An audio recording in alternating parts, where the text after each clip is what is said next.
It was a quiet afternoon on Route 66, the kind of silence that hangs heavy between the low hum of passing trucks and the rustling wind brushing against the diner's old neon sign.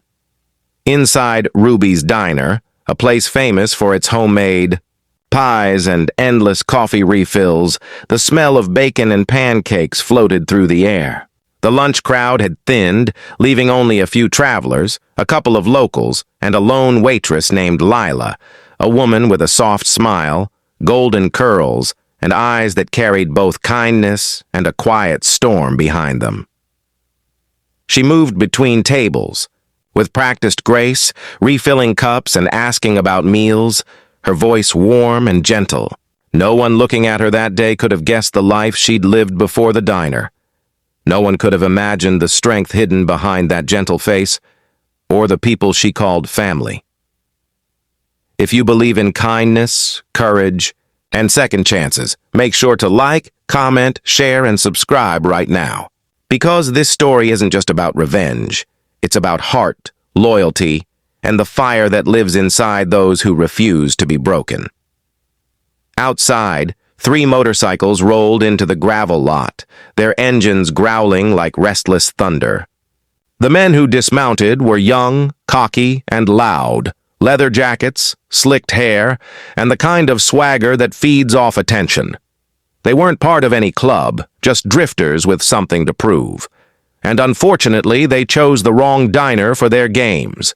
As they stepped inside, laughter echoed through the room. Lila looked up, smiled politely, and offered menus. She'd seen their kind before, the ones who tested boundaries, who mistook kindness for weakness.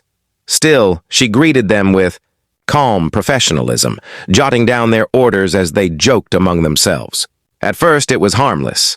Teasing, loud laughter, calling her sweetheart or doll. She brushed it off. She'd learned to handle worse. But soon their tone shifted, their words cut deeper, their glances lingered too long, and their mockery grew meaner. She told them to stop, quietly, firmly, her voice trembling only slightly. One of them chuckled, leaning forward across the counter, saying something cruel under his breath.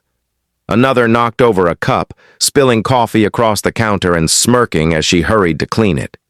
The third just sat back, smiling in a way that made her stomach twist. For a moment, the whole diner seemed to shrink. Every sound dulled except their laughter and the clatter of the cup rolling to the floor. Lila's hands shook as she picked up the shards of broken ceramic, her throat tight. It wasn't fear that burned in her chest. It was something older, something stronger, the memory of a brother who used to tell her, "Never let anyone make you feel small, sis." His name was Jax. He was her only family left after their parents died young. A man with scars, tattoos, and a reputation that carried weight wherever he went. The president of the Hells Angels, Nevada chapter, a man people either respected or feared, often both. But to Lila, he was just her big brother, the one who used to walk her to school, the one who gave her his jacket when she was cold, the one who swore to protect her no matter what. He didn't know she worked here now. After Jax got caught in a violent clash between clubs, Lila had distanced herself from that world. She wanted peace, a new start. But peace is fragile when evil doesn't recognize it. When the taunting grew too loud, one of the older men sitting in the back booth, a truck driver, stood up and told the bikers to ease up. They laughed in his face, and one shoved him back into his seat. That's when something in Lila's heart snapped. Her hands clenched, and her eyes hardened. She turned away, walking briskly to the back room, and picked up the small phone near the kitchen. She didn't call 911. She called a number she hadn't dialed in years. The line rang once, twice. Then a familiar, deep voice answered, "Lila?" Her voice trembled. "Jax, I need you." There was silence for a moment, a kind of silence that chills the air. Then came his calm, deliberate reply. "Where are you, sis?" she told him, and he just said, "Stay calm, don't cry, I'll be there soon." Minutes crawled by. The The bikers kept laughing, their voices echoing against the glass windows. Lila stood behind the counter, her heart pounding like a drum. She kept her eyes on the parking lot, waiting. Then she heard it, the unmistakable roar of engines, deeper, heavier, synchronized. Not 3 bikes, not 5, at least a dozen. The young men froze as the sound grew louder, until the diner lights flickered slightly from the vibration, and then the door swung open. Through the doorway stepped Jax, leather jacket, steel eyes, and a presence that made the room go still. Behind him came his brothers, massive men with beards, patches, and that unmistakable aura of power and purpose. They didn't come shouting or swinging. They just stood there, silent, assessing. Jax's gaze fell on his sister first. Her eyes glistened, and she nodded once, almost imperceptibly. That was enough. He turned toward the men at the counter, his voice quiet but sharp as a blade. "You boys have a problem with my sister?" No one spoke. The color drained from their faces. The biggest of the 3 stammered something about just joking around, but the words fell flat. Jax took a slow step closer. The room felt colder, heavier. The air itself seemed to hold its breath. Jax didn't raise his voice. He didn't have to. "There are 2 kinds of people in this world," he said softly, his eyes locked on them. "The kind who show respect, and the kind who learn what happens when they don't." One of the older angels behind him stepped forward and whispered something to Jax. He nodded, then simply said, "You've got 5 seconds to get out of here and never come back."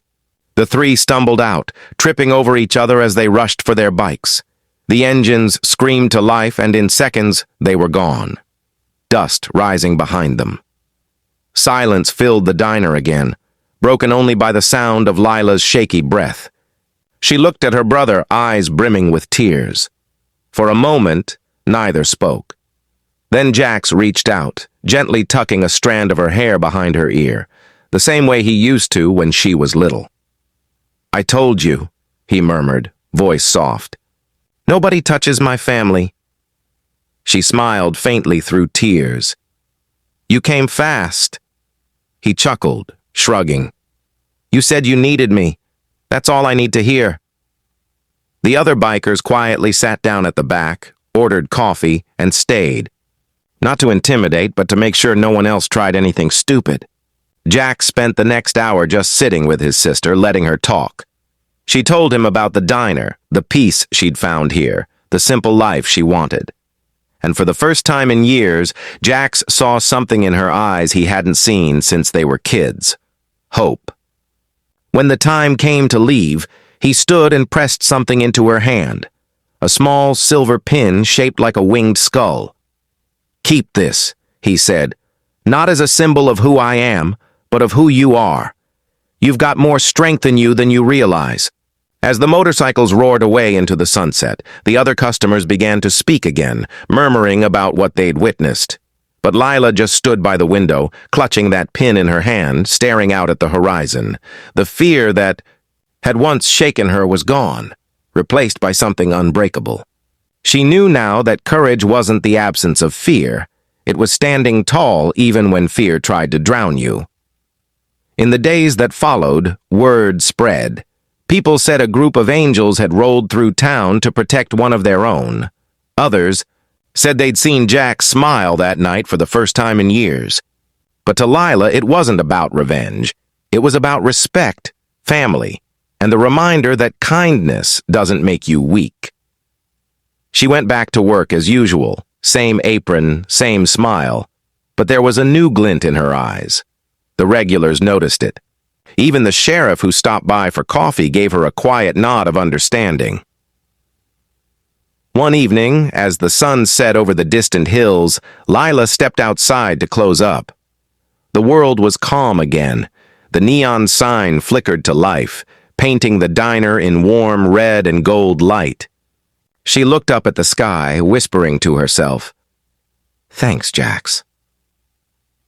Somewhere far off, The distant rumble of motorcycles echoed faintly, a promise that she was never alone. If this story touched your heart, please like, share, and subscribe.